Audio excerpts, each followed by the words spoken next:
Broadcasting live from downtown Las Vegas, you're tuned in to Gorilla Cross Radio. Broadcasting live from downtown Las Vegas, you're tuned in to Gorilla Cross Radio. Yo, you tuned in to Gorilla Cross Radio.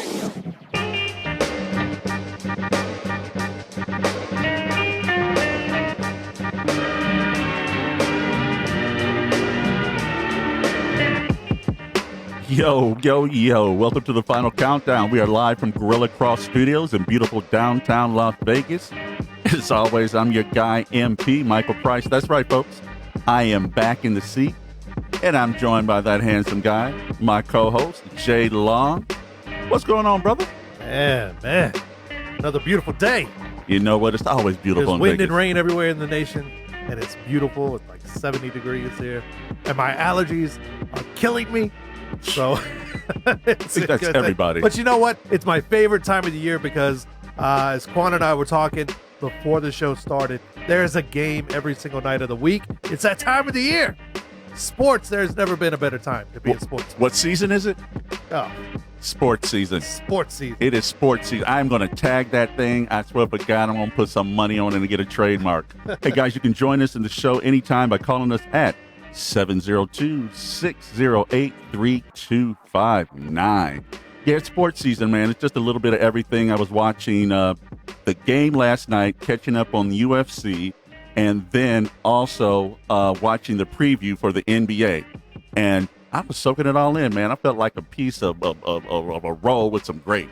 Just sopping it all up, baby boy. I like it, man. I like it. Like I said, man, it's the best time of the year. It's my favorite time because it's not, it's a mix of all of my favorite sports.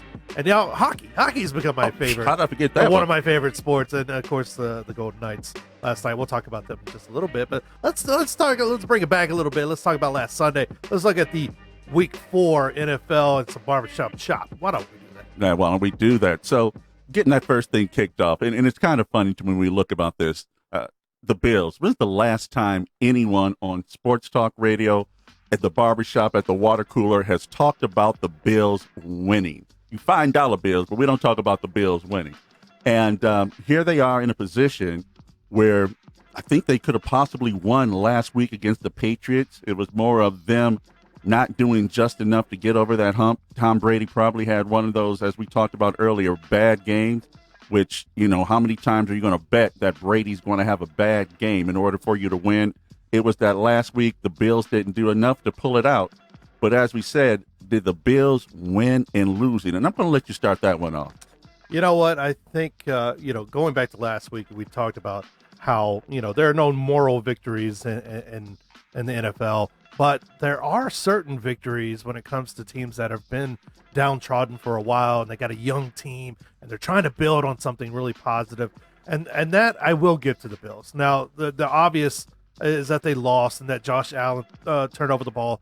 3 interceptions for him. Matt Barkley came in and he threw an interception. So it was pick city. But let me read off a few surprising stats, because I know at the end of the game, the final score is the only thing that matters, right? But total yards, New England was held to 224 total yards. Like you said, Tom Brady had an atrocious game, but he didn't just have an atrocious game because he was off that day. The Bills' defense looked very, very good. And in fact, time of possession, Buffalo owned. First downs, New England only had 11 first downs. Buffalo had 23 first downs. It's those interceptions. It's those giveaways of the football that New England capitalized on that really doom Buffalo. But if they can do that, and they have that young quarterback, if they can hold on to that ball, and if we can get Josh Allen to just be, just don't turn it over. Right. Now, there you go. Now, Buffalo's got a good team, and they're still sitting pretty. That's one game, and I'm sure they'll go in there and they'll make those corrections and stuff. But also the penalties. I mean, they had 8 penalties for about 76 yards, and they were only 2 of 13 in third down conversions, but they didn't walk away with any sacks either. So Brady was hurried. He was making mistakes. They had a good defense, good defensive effort, young team, but ultimately Josh Allen, those you can't do that. I know he's a second-year guy, but you can't do that. You were in prime position to win. And 3 interceptions. Come on, bro. Wait a minute. It sounds like you kind of believe in these Bills here. I am actually kind of a believer in these Bills. Huh. You know what? And I like underdogs. Okay. I like underdogs. I like for them to come up and turn it around, especially a franchise that, really needs something after this long. They've had flirts with success in the past, in the last few years. They really need something. Now, I'm not saying they need a Super Bowl victory, but they like the Browns, they at least need a team they can be proud of and support and, make all those emergency room trips where all those fans jump through tables and off of things. Yeah. All those things worth it. So, and we look at that. There's several teams out there, some that we are in the Bills and the Browns. I'll even throw my Detroit Lions into that status. Sure. But then we have teams, and we'll go ahead and talk about it, the Eagles. Right. The Eagles who won a Super Bowl 2 seasons ago. Last year, Carson Wentz got injured, so it was another scenario where Nick Foles had to step in to play. They didn't go as far as they wanted to. But starting off this season, especially since the Detroit Lions beat them, everyone's looking at the Eagles just a little bit different. They come back last Sunday. They beat the Green Bay Packers. But did they beat a Green Bay Packers team that is really going to do something this season? Because from all the conversations around the league, Green Bay's not the same Green Bay. They're not scoring as many points. So everyone's always trying to take something away when someone's winning. And I'm guessing you caught the show last week. Yeah, you weren't here. I'm guessing you caught the show because they absolutely look like players for the playoff race. And I said, you know what? I still haven't bought in because they seem to do that mid-season collapse, that Packers mid-season, kind of like the Chargers do. They do that mid to late season collapse thing. But you know what? This Packers team Sunday looked really good. I mean, Aaron Rodgers throws for 400 yards. And they skirt by intercepting them at the end of the game.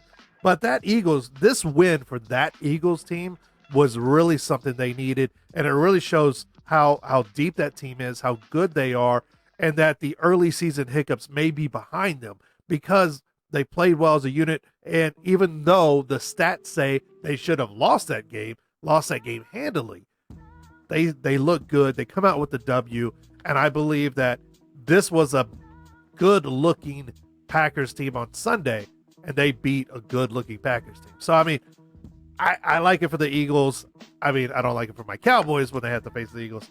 But for Eagles fans out there, it looked like they have, time will tell, but it looks like for at least another week, it looks like they're doing something positive. You said for another week. For another week. That's all we can give everybody in this league. That's it. I mean, these are early sample sizes, but, hey, to beat that team, when Rodgers throws for 400 yards, he drops back 53 times. Yeah, it's been something incredible. like that. I mean, to come out with the victory, it says something about your football team. And you went ahead and you talked about it, the Cowboys. Yeah. Where are they heading this season? Oh, you look at them, and it's like you always say, this is our year. You start. I think everyone always says that this is our year, but I believe you guys really believe every year that this is our year, baby. We're going all We're the way. delusional. We are delusional. It's that heat. It's that doggone heat that just rises up from the cement and just burns your brain out. Oh my God! How are you gonna lose on 4 field goals? So how is Will Lutz? Who? Will Lutz. Yeah, that's exactly it. That's how it. is Will Lutz gonna beat you, man? I knew you were gonna bring it up. I didn't even want to talk about it. No, but it's one of those scenarios. You look at it. We talk about Dak. He was just on the rise, and everybody's critique saying, "Hey, you know what? This is Dak. This is what he does. Sure. He doesn't lose games. Sure. He knows how to manage. He knows how to win."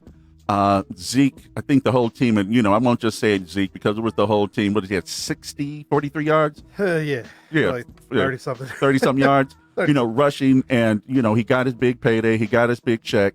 And we understand that the offensive line had 2 players missing on the offensive line. But in that same breath, Barry Sanders never had a line. Never. right? And if we're talking about Zeke being in the same light as some of these great running backs in the day, he needs to do something. He needs to be that difference maker. He needs to be the guy who takes that pressure off of Dak and bust a couple. And he has not done that up until this point. Yeah, I mean, he was kind of looked good. He looked good the first couple of weeks. A couple of 100-yard games, looked really well. Even the great ones had bad games, and I will say that. And it is one game, so but they do have the Packers coming up. They do have the Eagles coming up. They the schedule for the Dallas Cowboys doesn't get easier. Man, their schedule actually, as the year goes on, gets pretty daunting. And so they need to find a way whenever teams shut down Zeke like that, because it's probably not the last time it's going to happen this season. When they shut him down like that, Dak has got to be able to get up there and make these plays, and put – that's what elite quarterbacks do. Now, we just talked about Tom Brady having a bad game. Yes, Tom Brady had a bad game, but he's had almost 20 years of excellence. And those 6 Super Bowl rings say that about the man. That's what elite quarterbacks do. They rise to the occasion. They find ways to win. Now, no, it's not all on Dak, but that defense was good. It held them. I mean, most times when you hold a team to 4 field goals, you're going to win the game. Sure. As long as your offense is producing something. If they're not producing anything, I mean, what do you expect? Right. What do you expect? Yeah. What happened? No, so we'll see. We'll see. And then, I mean, when you say that number one receiver, he needs to find something, Amari Cooper. He needs to find a way to get and he's open. hobbled. He's got an injury he's dealing with. You can see it. He's not getting the separation that he has in the last couple of weeks. But you got to find a way. They're getting Gallup back. They're getting some of these guys back. But, hey, if you have to, throw it to, I was about to say Jay Novacek. Throw it to your tight end, Mr. Retire, Unretire. Throw it to him, That big old hoss right there. Throw 10, 12 times. Get that guy, get you some first downs, get some momentum. And he wants it. That's what he came back for. That's what Jason Witten came back. Throw him the ball. Yeah, he did not come back just to be a centerpiece, just for them to say, hey, we got Jason Witten back. He came to be a difference maker. Yeah. And they need to use all those weapons. He didn't come back for Dancing with the Stars. Let's go. He did not throw the man the ball. He's a big old target. Throw him the ball. Now, last week, there was a lot of skepticism as far as the Browns and everything that they were doing. Are they for real? Are there too many divas? Is there enough footballs to go around? And then they go ahead and they put a beat down. And if you look at, was it 45 to 20? Yeah, 45-20. 45-20? No, 45-25 over the Ravens. Yeah. And, you look at that because the Ravens were such on a rise. And you look at this game, and I know you and I talk about it all the time. You look at a game like that. Like, what the hell happened? Are the Ravens just not know where they are? Are the Browns, as we said, or have they found their groove?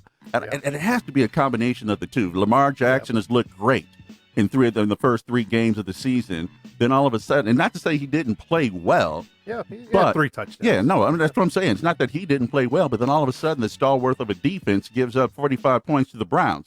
Mind you, they have the weapons to pull something like this off. But, is this the season that we're going to be looking at for everybody, where we never know what's going to – people's money's going to be messed up.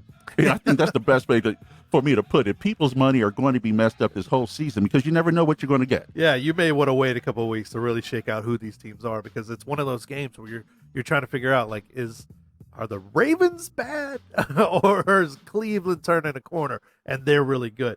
I think, like you said, I think it's a little bit of both, and what I believe is going to be frustrating for Ravens fans and Browns fans this season is that you're going to get games like this. I think you're going to find this kind of consistent inconsistently, inconsistencies. There you go. That's probably the best way to say that. You're just going to find it's going to be frustrating.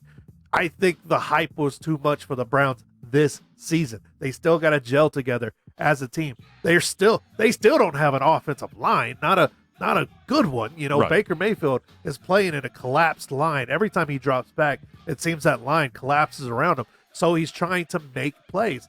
And at some teams, you see, it's got to work against. He was very good. He looked very good against the Ravens. Some teams, it's not going to work against. It helps when your running game gets going.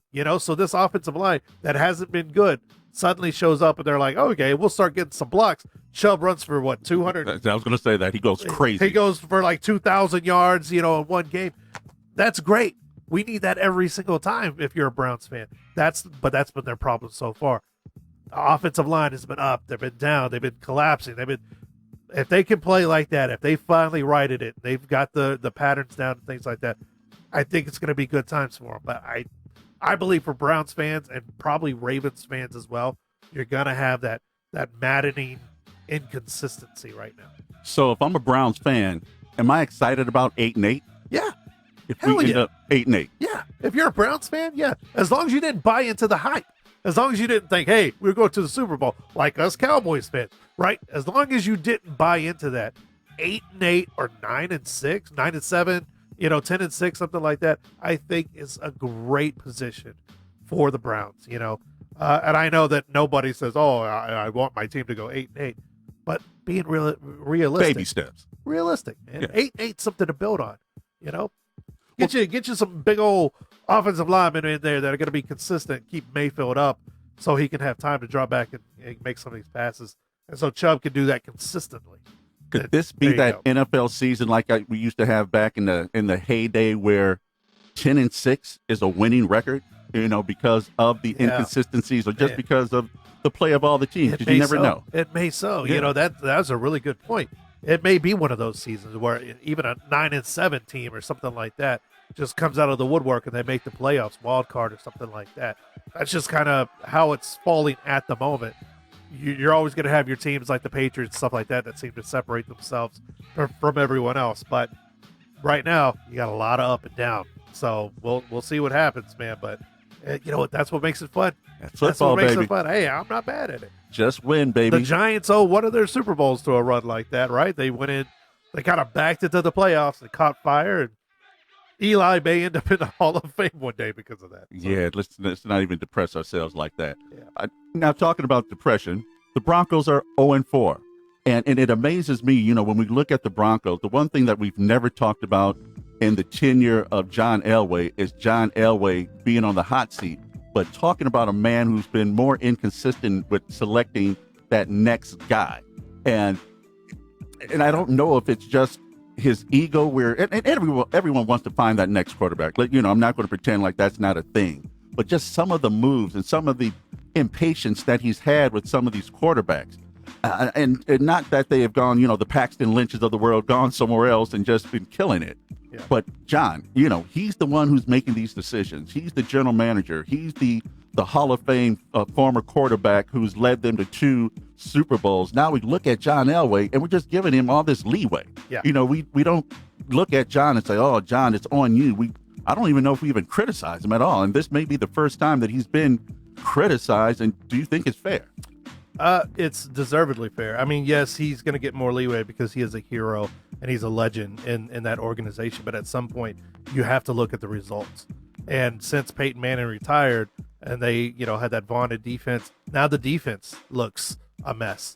And you cannot be as consistent as they are in the NFL draft at missing on players and expect to succeed.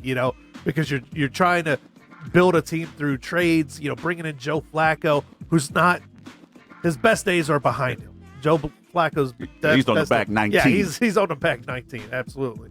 And it's better than it has been, but it's still not good enough. At 0-4, you're sitting at 0-4. You're already, a lot of your players, and probably, even though they won't say it, they're already looking at going, I wonder what next year is going to be like around this organization. At some point, it has to fall on John Elway. You have not been able to find you a quarterback. You've swung and missed on several prospects, and you keep trying to bring in these guys, that don't live up to it. The most consistent thing they do is turn the ball over to the other team, and you can't win like that, especially when the thing that was holding you in games, your defense, is no longer as feared as it was and no longer producing as it was. And at some point, one finger and others got to go to John and go, do you know what you're doing? I don't know anymore. Oh, well, now Chubb's out for the season. And now Chubb's out. Yeah, so where'd they go from there? And you know what the main consistency has been with this team for the last several years? John Elway. Yeah. Mm-hmm. There you go. We'll look at that. We'll see. All right, you're listening to the Final Countdown live from the Gorilla Cross Studios in lovely downtown Las Vegas. MP and Jeremy, you can hit us up at any time at 702-608-3259. We would love to talk to you and hear your input on what's going on with this season. Right. Whatever you want to talk about. It doesn't even have to be football. We just love to hear from you. So, man, it's hard to believe, as we just talked about, basketball season's coming. I'm sitting around yesterday. I'm watching Fox Sports, and they just broke down every team from Houston Houston Rockets, the Clippers, the Lakers, and I'm looking at this and I'm getting excited. For the first time in 5 years, everyone's not saying just give the trophy to the Golden State Warriors. Right. I'm not standing up, folks. I was going to lie, but I forgot you can see me. I'm just no standing ovation here.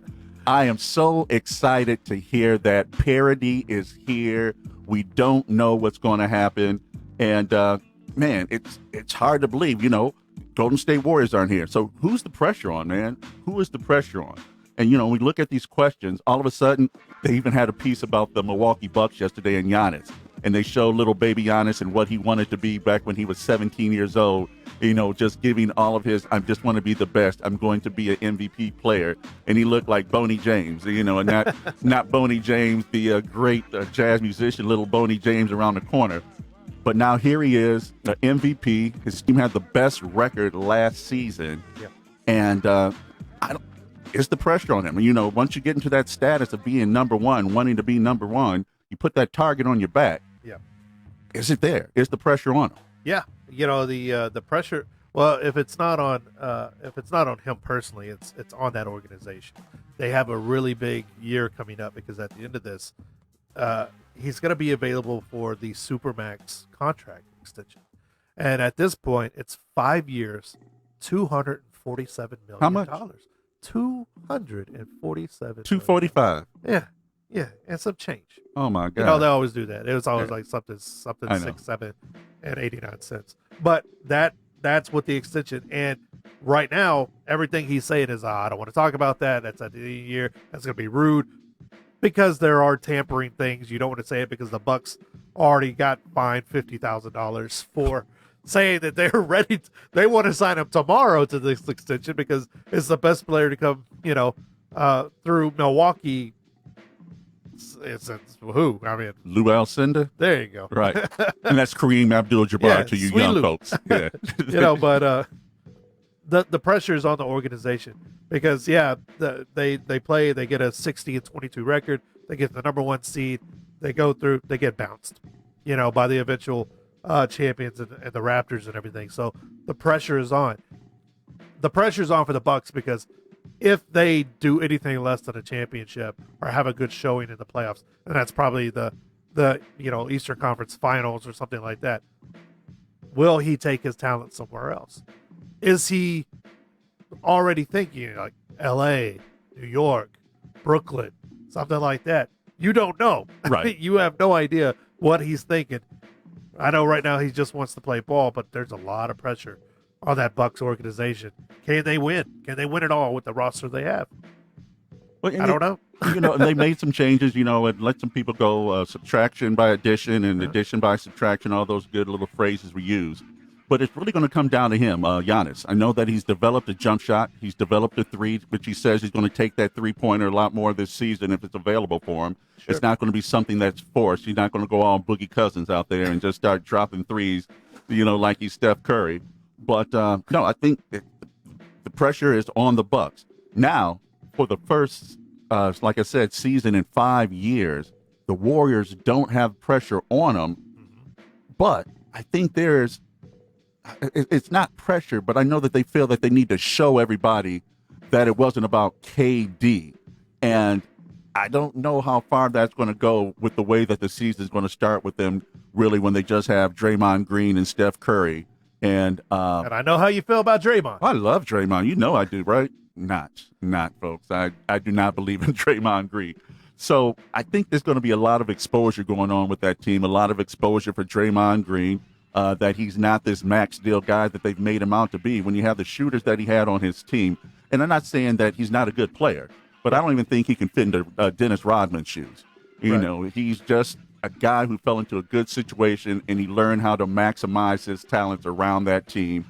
Steve Kerr is a great coach, and he got a system that was able to give Draymond the opportunities to give the dime, the backdoor passes. It's not like Draymond was coming up like Magic Johnson and all of a sudden just throwing bullets. Right. And, was he really killing it with offensive rebounds, defensive rebounds? No, he was average. He was pedestrian in those stats.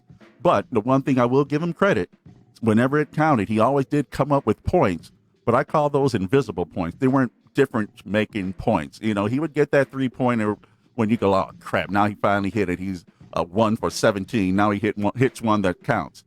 But I don't think they're going to have that season that they think they're going to have with Steph and Draymond coming out the gate. Yeah, they're. You know what? Here's the crazy thing. They've been excellent for so long that the expectations are sky high. The pressure might be off, but the expectations are still there.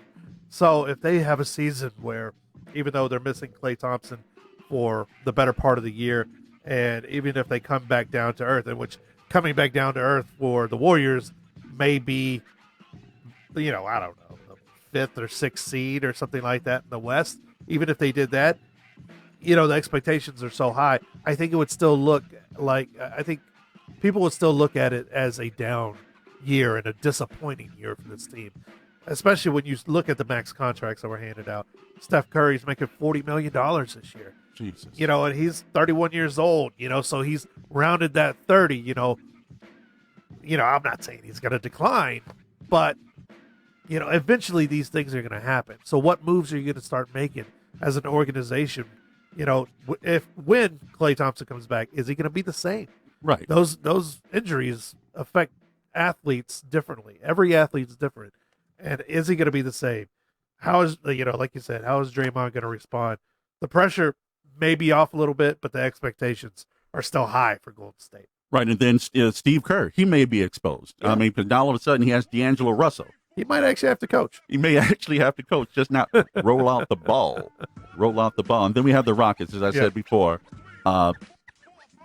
Westbrook on the Rockets. That's the dynamic that everyone's going to be looking at and saying, wow, is this thing going to work? Do they have enough basketballs out there for Westbrook and the Beard going into it?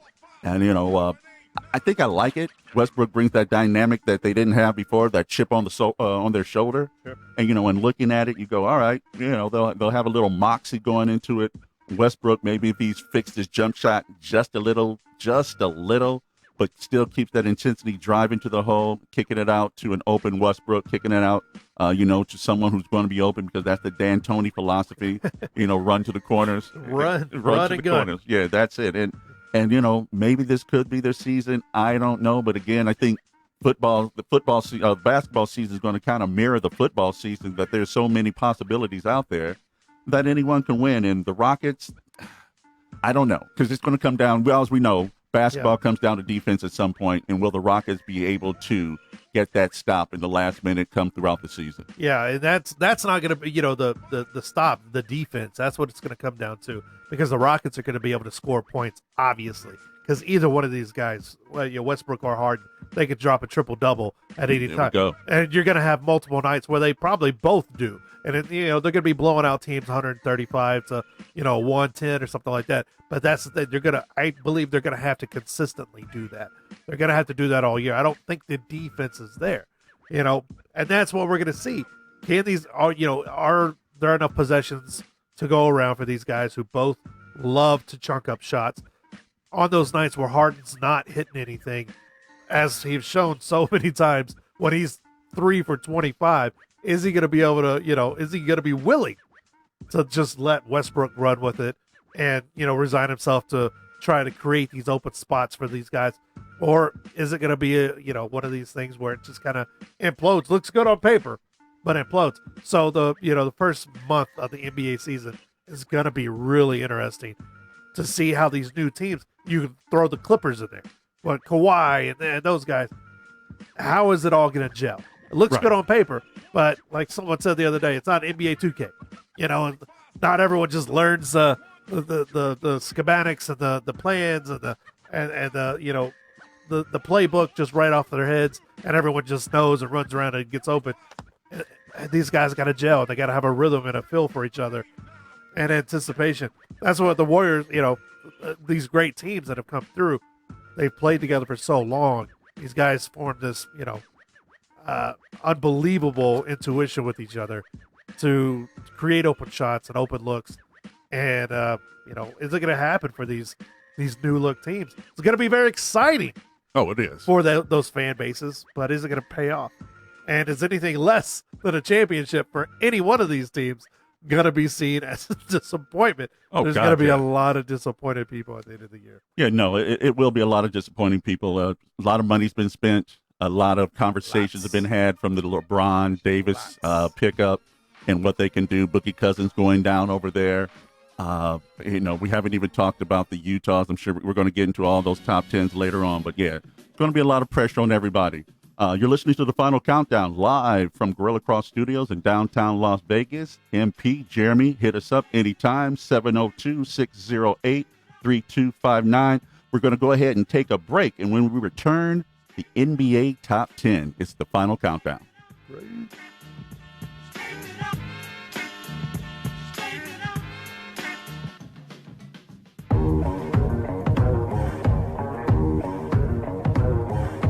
This is your guy, Dre Bailey. And your man, Goose Thomas. Tune in to Let the Ball Bounce on Gorilla Cross Radio. Every Tuesday, 6 p.m. Pacific Coast Time. And every Saturday at 2 p.m. Pacific Coast Time. Your guy, Dre Bailey. And your man, Goose Thomas. And if you scared, you better go to church.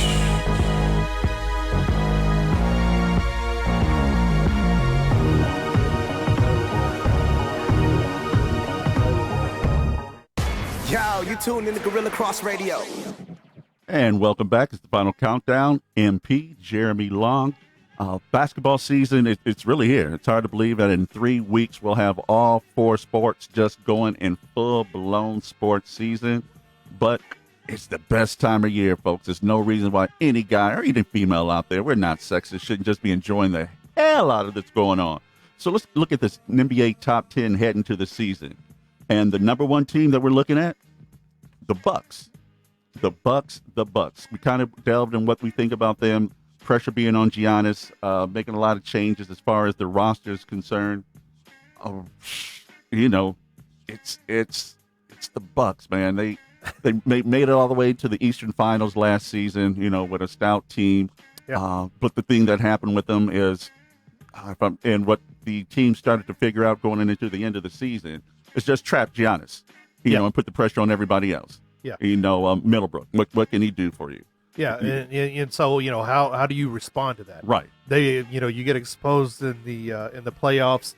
They figure out a way to shut them down. So other teams are going, okay, yeah, we're gonna write that down. So how does that organization from the coaches on down, how do they respond to these situations?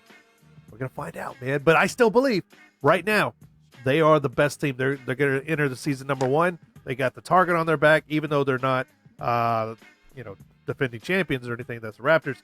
But right now, Bucks. You got to go with Bucks, number 1.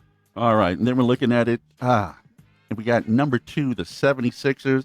I don't know if I agree wholeheartedly with them being number 2, but I know that they're, with the loss of Jimmy Butler going down to Miami, I like what they have from what I heard. God, and I just lost his name, the Australian. For the Sixers. Oh, Luka? Point guard. I don't know. Okay. Ben Simmons. There we go. Ben Simmons. He's supposedly been working on his jump shot. I was just going to let him flounder, man. Oh, is that what you're going to do? Just let me just jump up and down. That's teamwork over there, folks. That's teamwork. You take a class for that one. Yeah, Ben Simmons, I'm not going to say that he was not the X factor last year, but the way that teams were able to play off him, they would sag off of him, as far as the defense and make him shoot that jump shot. It's going to be up to him, and that's where the turning point is going to be with the Sixers. Can he make a doggone jump shot? Ben Simmons. Yeah, because it's like, come on, man. Are you done with the Kardashians, Ben? Hey, are you done trying to do this? You know what I say? When you touch a Kardashian butt, it's all over for you. It's a curse, man. Don't touch one. But they have a really good-looking squad. Joel Embiid, of course, Ben Simmons. I really like this roster, and I really like I like the growth that I think has happened with these guys, and more time they can spend together and everything. It's really going to be a telling year because with these young cores, you find out very quick. You find out very quick what you have, and if they grow together and the team's getting better, then you keep them all together. You start trying to find those complementary pieces that are going to put them over that little hump. If not, you got to, before you start handing out max contracts to these guys and getting albatrosses of these things around your neck, you got to start cutting people loose. You said albatrosses. Yeah. Look So, at you. I mean, yeah. Old school. You like that big word? Oh, man. Yeah, That was there you beautiful, dude. I'm tearing up over here. And then we're looking at the Clippers. They weren't a loaded deck last year, but what they were able to do, they were able to work as a team. Yeah. And they had Doc Rivers. That's one thing he is. He's a blue-collar coach where the team takes on his personality.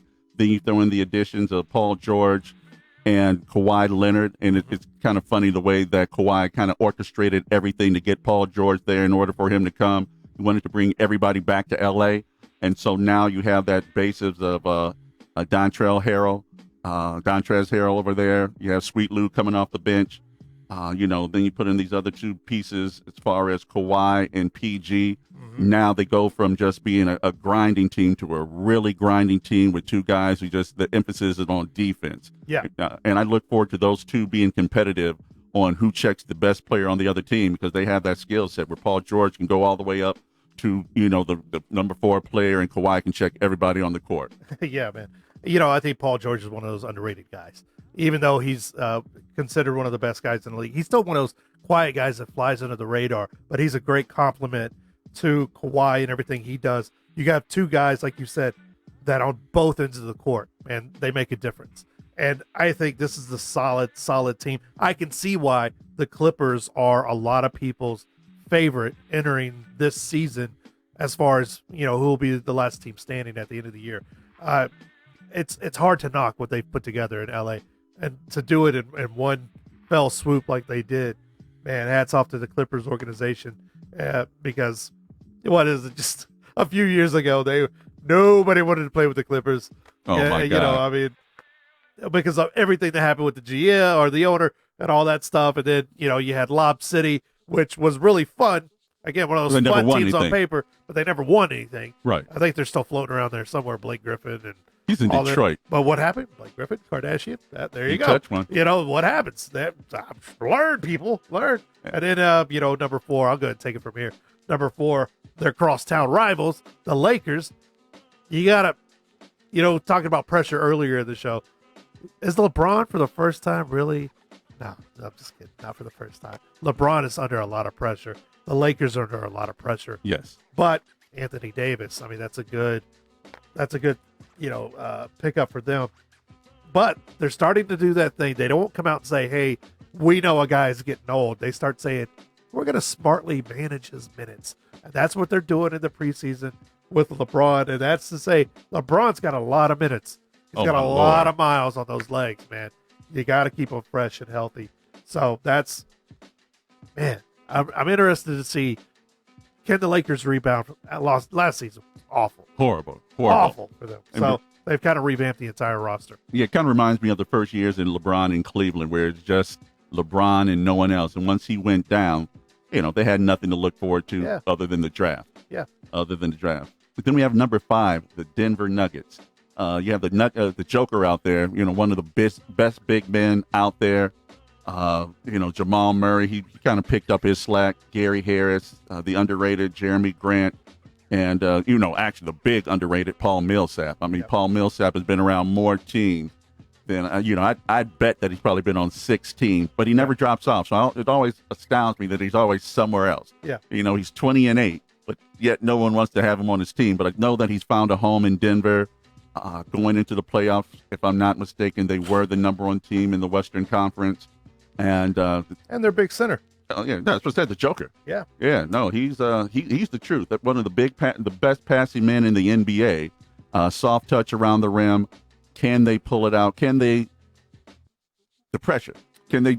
Can they work under the pressure? Can they be that diamond once they get that pressure going on them? And it's going to be hard to see, because once you've had the best record, man, and you learn that best record doesn't get you to the championship. Man, I like the Nuggets starters. My concern about the Nuggets is their depth. Are they going to have enough guys coming off the bench that can hang with the second squads of a lot of these teams? To me, I don't see it. I don't think they have enough pieces to do it. And that's not a knock on their guys. They just don't have it. And I don't think this is the year for them. I think there's still a few pieces away. Like you said, Paul Millsap, and of course the Joker, Torrey Craig, Gary Harris, and these guys. I think they're phenomenal players. But who's going to be that guy that's going to be able to provide that spark off the bench for them? I don't see it for the Nuggets this season, but I've been surprised before, And like I'm saying, you're kind of going back to the Rockets. I hope the Rockets surprise. They're going to score a lot of points. I really hope they gel and come up with some defensive stops and some really. I hope they overachieve on defense because offense is going to be fun. It's going to be super explosive. The defense is where they may get tripped up. They're going to drop off just a little bit, people. Oh, that was a creepy voice. I will not do that one anymore. I'm sorry about that, folks. Then we have the Warriors. We talked about the Warriors. The pickup of God, I forgot his name that fast. Nope. No. Don't help him. Oh, you don't know it anyway. You don't know. I don't even know what you're talking about. You didn't even get a full sentence out. Yeah, the Warriors. Ben Simmons. Yeah. No. Did you see that look, folks? That was shade. That was shade. Shade. No, we have Draymond Green, as the focal point, and I don't know if he can score enough points. They really. Who do they pick up? I mean, where are they going to get their points from? Russell? Yeah, D'Angelo, but his style of basketball, does it fit? Hey, look at you. You got a computer in front of you. That is not. Oh, what? Yes. I'm looking at Facebook. That's even worse. And is he going to be able to fit into that system? Yeah. Do they need a new system to go into play? Because they were the Splash Brothers. Now one of the Splash guys is gone. So what do? We know that Draymond's not a three-point shooter. Are they going to go ahead and try to depend on someone else other than D'Angelo Russell and to try to help him pick it up? Your thoughts? Yeah, that's a good answer. No. The Warriors. The Warriors are going to be good. Okay, you still have Steph Curry, and you still have. I know you don't like Draymond Green, but Draymond Green is a halfway decent player. You don't just give. He's looking at me. Draymond Green is a solid player, and D'Angelo Russell is going to score a lot of. He's going to get a lot of open looks as teams are going to dare. We're going to do our best to guard that perimeter with Steph Curry. We're going to dare you to do something with D'Angelo Russell, and I think it's going to backfire on a lot of teams.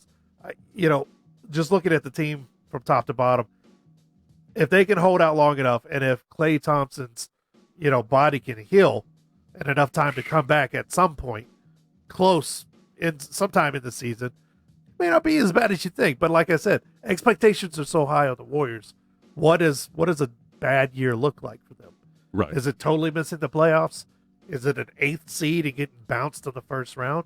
What does it look like? We're going to find out how good of a coach Steve Kerr is. What can he do with this roster? And, maybe Steph Curry goes off, man. Maybe he becomes like James Harden last year and starts putting together a magical, triple-double run that no one's ever seen before. The guy's capable. He's 31. And he can make the ball. He can, make the basket from anywhere. So, yeah, he's 31. He's so, 31. Yeah, 31. I don't see that coming. Now, here's the thing that's going to be interesting. I'm trying to give it all. I know. I see you. Yeah, you're a good guy. You're a good guy. I try. Now, so when we look at this, they're opening up the new arena for the Golden State Warriors this year. So the thing that I want to see, as fast as all those fans started showing up when they started winning, I want to see how long those fans stay when they start losing. Oh, they'll stay. Yeah. They'll stay. They have enough championships. This is the perfect time to open an arena because you have a lot of goodwill. You have a lot of goodwill with a lot of fans. And most Warrior fans are realistic. They're, I haven't talked to one this summer that's like, oh, yeah, we're going to be juggernauts again. They're realistic. But you know what? They just hold up their hand and go, look at these rings. That's okay. Yeah. Because, when we get Klay Thompson back and when we get this back, we'll be powerhouses again. And they might. They might be, but I don't see it's it hard happening. It's not going to happen. That is my sport. I'm just saying this is the perfect time to open an arena. And this is the perfect time. You have goodwill. You have a lot of positive credit in the bank, right? Quan's nodding his head. Yes, absolutely. Okay. I know what I'm talking about. He probably has a Golden State something somewhere. Oh, Ben Simmons. Yes. There we go. And then the number 8 team that we're looking at, Trailblazers. We have C.J. McCollum, Damian Lillard, and they just had the pickup of Hassan Whiteside. I love that guy. Another guy who went down for him as well is Joseph Nurkic, which he would have been a big difference maker last year when they went to the playoffs. But he's no longer. He was no longer there when they needed him. So they went ahead and picked up Paul Gasol as well. Zach Collins kind of came into his own toward the end of the playoffs there. Yep. I don't see them being pressure. I don't know if they're even in a top 10 category, so to speak. Someone has to be. Definitely won't be the Detroit Pistons. But yeah, but the man with the plan and the team kind of follows. It's Damian Lillard. Even though he's out there throwing shade on Shaq right now. But, I don't know if that's a battle you want to pick up. But in that same breath, I think if they follow his lead, they get behind him, and I think they're going to fare well. Yeah. Like you said, someone's got to fall on the outlier. And any one of these last teams, the Trailblazers, the Celtics, Raptors, Jazz. If you put them in a different order than I have them on paper, oh no, I wouldn't be upset. You know what I'm saying? I mean, because some of these teams, you know what? I think I put the Jazz too low. I think the Jazz actually should be probably in the 8th seed or something like that. But I can't really, until the season begins. Yeah, sure. Put the Trailblazers in there. Dame Lillard, man, the guy, beast. He is a beast, man. And by himself, he's a beast. I like the addition of Zach Collins, the Rodney Hoods and Hassan Shop Whiteside. I like the team. I don't think they have enough firepower to really make a run at the championship, but they can have a good season. I don't know. Sometimes they surprise me. A lot of these teams surprise me. Yeah, then we have the new look Celtics. Man, talk about something, the wheels falling off fast. All the high expectations that they had going into 2017. Yeah. And then all of a sudden it just dissipated. Injuries. Yeah. Yeah. And now they're a different look. And I don't know what they can do as far as expectations, because last year was supposed to be the year that they're going to win it all. And they did not do, they didn't make it out of it. Comes back down. You got to bring those expectations back down, man. Yeah. And you know what? You got the Patriots. Whatever, Boston. No, not really. They were supposed to have a better outing last season. Kyrie leaves, and his time is past. So we'll see. We'll see how those young players grew up. They no longer have Kyrie to kind of lean on, or depending on how you look at it, a lot of people are not happy with Kyrie. So maybe that shadow over that organization can move a little bit further north to Brooklyn there, and some of these guys can emerge from that and be better players because of it.